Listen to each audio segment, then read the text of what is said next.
సింధు మీనన్ చందమామ సినిమాలో కాజల్ అగర్వాల్ తో పాటు నటించి తన నటనతో అందరినీ ఆశ్చర్యపరిచింది. ముఖ్యంగా రాణి అనే మాస్ క్యారెక్టర్ లో అద్భుతంగా ఒదిగిపోయింది. ఇక్కడ ప్రతి సన్నివేశంలో కూడా తన మార్కు చూపించింది. ఇక ఈ ఒక్క సినిమాతో భారీ పాపులారిటీ అందుకున్న ఈమెకి తర్వాత వరుసగా అవకాశాలు వచ్చాయి. కానీ రాణి లాంటి క్రేజీ క్యారెక్టర్ మాత్రం ఈమె ఖాతాలో పడలేదు. ఇకపోతే ఈ రోజు సింధు మీనన్ బర్త్డే. ఈ సందర్భంగా పలువురు సెలబ్రిటీస్ ఫ్యాన్స్ ఈమెకి బర్త్డే విషెస్ తెలియజేస్తున్నారు. ఇదే క్రమంలో ఆమె ఎక్కడుంది, ఇప్పుడు ఏం చేస్తుంది, సినిమాలోకి మళ్లీ ఎంట్రీ ఇస్తుందా అంటూ కామెంట్లు కూడా చేస్తున్నారు. మరి సింధు మీనన్ ఇప్పుడు ఎక్కడ ఏం చేస్తుందో తెలుసుకునే ప్రయత్నం చేద్దాం. సింధు మీనన్ కన్నడ ఇండస్ట్రీకి చెందినవారు. చిన్నతనంలోనే డాన్సర్ అవ్వాలనుకున్న ఈమె భరతనాట్యం కూడా నేర్చుకుంది. అదే సమయంలో 1994లో రష్మి అనే కన్నడ సినిమాలో చైల్డ్ ఆర్టిస్ట్ గా అవకాశం లభించడంతో ఆ వైపుగా అడుగులు వేసింది. తర్వాత మళ్లీ 2 ఏళ్లకు హులియా అనే మరో కన్నడ సినిమాలో కూడా నటించింది. తర్వాత సింధు మీనన్ కు మంచి పేరు తెచ్చిపెట్టింది. తర్వాత కన్నడలో చైల్డ్ ఆర్టిస్ట్ గా బ్యాక్ టు బ్యాక్ సినిమాలు చేసి పాపులారిటీ సొంతం చేసుకుంది. ఇక హీరోయిన్ గా ఇండస్ట్రీలోకి అడుగు పెట్టాలనుకున్న సింధు మీనన్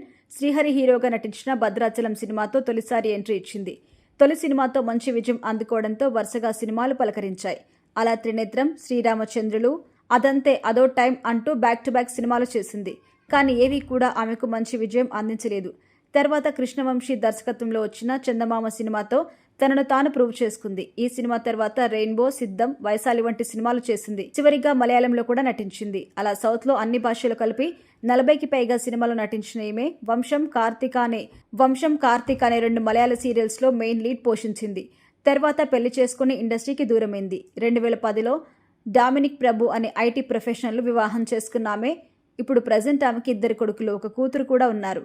ప్రస్తుతం న్యూయార్క్ లో సెటిల్ అయిపోయింది సింధు మీనన్.